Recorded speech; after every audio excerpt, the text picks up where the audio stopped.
Hello guys, welcome to my channel flavour and flourish. दिन की शुरुआत हो चुकी है मेरी लेमन वाटर से। मेरी तबीयत ठीक नहीं होने की वजह से मैं ज़रा भी अपनी लाइफ़स्टाइल पे ध्यान नहीं दे पा रही हूँ, कुछ भी खा रही हूँ कैसे भी है। तो अभी मैंने सोची थोड़ा-सा ध्यान दूँगी। मैं सुबह उठ के मैंने खा ली थी बॉइल्ड एग और मेरी मेडिसिन भी चल रही है। और मेरे घर पे आने वाले थे मेहमान, तो मुझे जाना था नाश्ता लेने के लिए। दोपहर में ऐसा कुछ मिलता नहीं है, तो मैं यहाँ पे आ गई थी समोसा, वड़ा यही सब लेने के लिए। रात में थोड़ा अच्छी चीज़ें मिलती है, तो फिर इसीलिए मुझे वेज ही लाना पड़ा। सारे मेहमान लोग नाश्ता करके निकल चुके थे और मैं भी निकल चुकी हूँ मेरी दादी घर पे जाने के लिए, क्योंकि आज थर्सडे है और हम लोग थर्सडे को ज़रूर मेरी दादी घर जाते हैं, क्योंकि उनकी बिल्डिंग में इज्तिमा होता है। तो हम लोग इज्तिमा में जाते हैं, उसके बाद हम लोग अपनी दादी घर पे जाते हैं मिलने के लिए दादी से।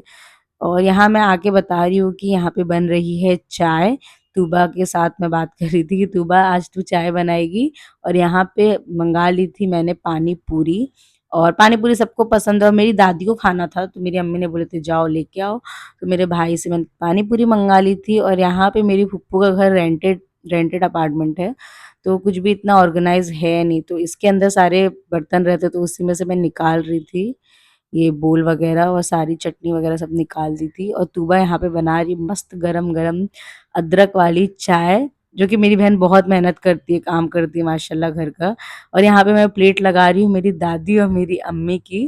तो इन लोग यही बोल रहे एकदम पानी पूरी वाली लग रही है तू, फटाफट से सब डाल रही चटनी वगैरह। तो मैंने मेरी दादी को 1 प्लेट दी थी और 1 प्लेट दी थी मेरी अम्मी को। और उसके बाद हम लोग ने एन्जॉय किए थे। फिर मैं और मेरी फूफू नीचे उतर गए थे, क्योंकि हमको शादी में जाना था किसी के घर पे, मतलब हम लोग के खास थे, तो उनकी बेटी के लिए ड्रेस और पर्स वगैरह लेना था, तो हम लोग ने सब कुछ लिए गिफ्ट वगैरह। फिर पता चला कि मेहमान आ गए। माय गॉड, माशाल्लाह हम लोग के घर में बहुत बरकत है, हमारे घर में बहुत मेहमान आते हैं। तो मेहमान आ गए, तो फिर उनके लिए भी हम लोग ने समोसा वड़ा नाश्ते में लिए। और घर पे आ गए हैं और वापस से चढ़ गई है चाय, क्योंकि पता नहीं मुस्लिम फैमिलीज में ऐसा क्यों होता है या इंडिया में ऐसा होता है, कुछ भी हो चाय बनेगी मेहमान के लिए। और अभी ठंडी का मौसम है, तो हर चीज़ में चाय बनना ज़रूरी हो चुकी है। और शाम में आए तो ज़रूर चाय पिलाना ही पिलाना है मेहमानों को। तो एक तरफ चाय चढ़ चुकी है, मेरी फूफू के थोड़ी-सी तबीयत ख़राब थी, तो मैंने सोची थी कि चलो मैं ही डिनर बना देती हूँ, हम सब यहीं पे डिनर करने वाले थे। तो मैंने मेरी फूफू के घर पे बना दी थी ये मटन का सालन, यूपी स्टाइल का मटन का सालन है, तो मैं आप लोगों को थोड़ी रेसिपी भी शेयर कर देती हूँ कि कैसे बनता है यूपी में मटन का। सो गाइस, यहाँ बन रहा है मटन का सालन और एक तरफ बन रहा है मटर पुलाव। तो मटन के सालन में हम लोगों ने तो पहले थोड़ा सा ऑयल डाल दिए थे, खड़ा मसाला डाल देना है आपको, और उसके बाद मैंने डाल दी हूँ कांदे, मतलब प्याज अच्छे से लाल कर लेना है। और यहाँ पे मैं बना रही हूँ मटर पुलाव, तो जिसमें हम लोग ले लेंगे मटर, क्योंकि ठंडी का सीजन है तो मटर पुलाव ज़रूर बनता है। उसके साथ मैंने 10-12 मिर्ची ले ली थी। ये पेस्ट में हम लोग को प्याज डालना है, अदरक लहसुन मिर्ची ज़ीरा काली मिरी और सारे पाउडर मसाले डाल के इसका एक पेस्ट बना लेना है। इसमें अगर आप लोग मखाने डालोगे तो बहुत अच्छा बनता है, तो मखाने भी डाल देना। मखाने थे नहीं तो मैंने बादाम डाली थी। मखाने से बहुत टेस्टी सालन बनता है, मतलब सालन थोड़ा थिक हो जाता है। और यहाँ पे मैंने चढ़ा दी थी मटर पुलाव। सारी चीज़ें हम लोग को फटाफट से रेडी करना था, मेहमान क्योंकि घर पे ही थे और खाना खा के जाने वाले थे। मतलब खाना खा के नहीं जाने वाले थे, पर मेरी दादी बिगर खाना खाए किसी को जाने नहीं देते। फिर मैंने जो सारे मसाले डाले थे उसको अच्छे से हम लोग ने भूने जब तक कि ऑयल सेपरेट नहीं हुआ। और अलग से हम लोग को एक तरफ कुकर में 2 कांदे डाल के मैंने अ, मटन को बॉईल कर ली थी। क्वांटिटी थोड़ी ज़्यादा थी इसलिए मैंने 2 कांदे डाली थी, वरना आप लोग 1 कांदे से ही कर सकते हो। और उसके साथ ही हम लोग को कुकर में ही थोड़ा-सा पानी लेना है, नमक लेना है और अलग से हम लोग को तेल, मतलब पानी को गरम करना है सालन लगाने के लिए। फिर जब हम लोग ने मटन डाल दिए थे उसके बाद भी थोड़ा मीडियम फ्लेम पे हम लोग को मसाले को अच्छे से भूनना है। जब मसाला अच्छे से भुन जाएगा तभी हम लोग को पानी गरम करना है, वही कुकर में थोड़ा-सा नमक डाल के और फिर सालन लगाना है। उसके बाद हम लोग डाल देंगे धनिया के पत्ते। और ये सालन सबसे बेस्ट सालन है, यूपी वाले लोग बिना टमाटर के जो सालन बनाते हैं, ये बहुत ही आउटस्टैंडिंग टेस्ट करता है, मतलब नान के साथ तो ये बहुत अच्छा लगता है। और यूपी की शादियों में भी बनता है ऐसी वाला सालन, तो मैं आज आप लोगों को ये रेसिपी शेयर कर दी हूँ जल्दी से। तो आप लोग भी ज़रूर बनाएँ और मुझे कमेंट करके बताएँ कि आप लोगों को कैसी लगी ये रेसिपी। और नेक्स्ट डे मेरे स्कूल में स्पोर्ट्स डे था, मतलब मेरी एक्स स्कूल में, बट मैं चली गई थी मेरी टीचर्स से मिलने, क्योंकि मुझे बहुत मज़ा आता है ये सारे दिन पे बच्चों के साथ टाइम स्पेंड करने के लिए।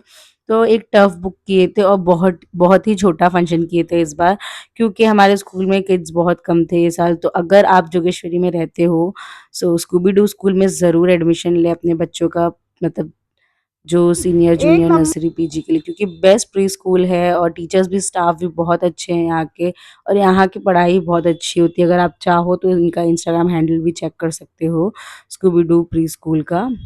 और उसके बाद हम लोग यहाँ पे सारी डेकोरेशन करने लग गए थे टीचर्स लोग, मतलब लाइन वगैरह, क्योंकि यहाँ पे रेसिंग होने वाली थी तो हमको लाइन भी बनाना था। तो हम लोग ने टेप से यहाँ पे लाइन बनाए थे, और उसके बाद टीचर्स लोग ने बहुत अच्छा मेहनत किए थे। मतलब मैं बोलती हूँ, प्री स्कूल के टीचर्स लोग बहुत एफर्ट्स दिखाते हैं हर चीज़ के लिए, हर चीज़ अट्रैक्टिव और अच्छा बनाने के लिए।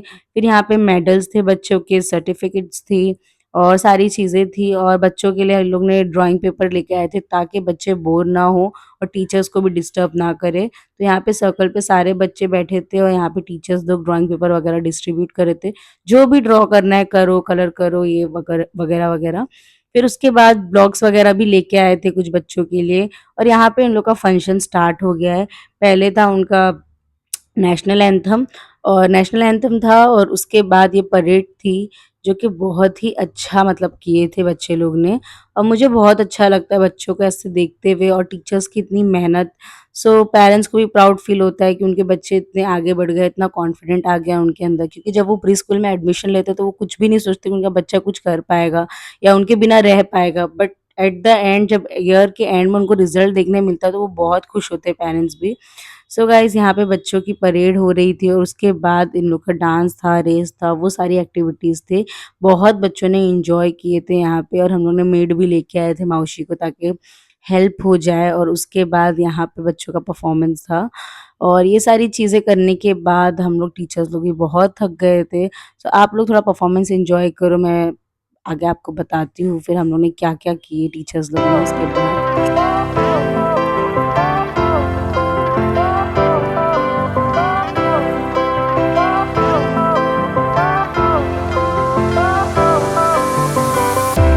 Fire went out, lights went out. One, two, three. So guys, यहाँ पे बच्चे लोग की कुछ परफॉर्मेंस होने वाली है।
सबके शूज निकालना चाहिए था।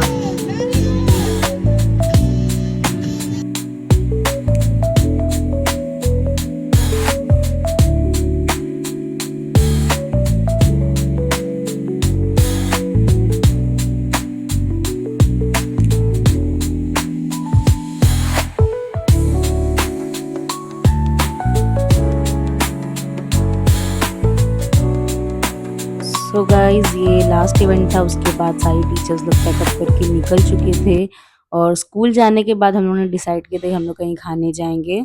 तो हम लोग आ गए थे यहाँ पे जोगेश्वरी में, डोसा डायरीज़ करके है, न्यू ओपन हुआ है, तो यहाँ पे सारी टीचर्स लोग बैठ के थोड़ी बातें-वातें कर रहे थे, और मैंने मँगा ली थी बेने मसाला डोसा, और बाकी सारी टीचर्स ने उत्तपम मँगाए थे, यहाँ का बहुत टेस्टी होता है, ऐसे वो लोग ने बोले थे। सो अगर आप लोग आते हो जोगेश्वरी तो ये जगह ज़रूर ट्राई करना, क्योंकि मुझे अच्छा लगा, जोगेश्वरी में कहीं डोसे वाले हैं नहीं, तो इन्होंने बहुत अच्छा बनाया थे बेनो डोसा।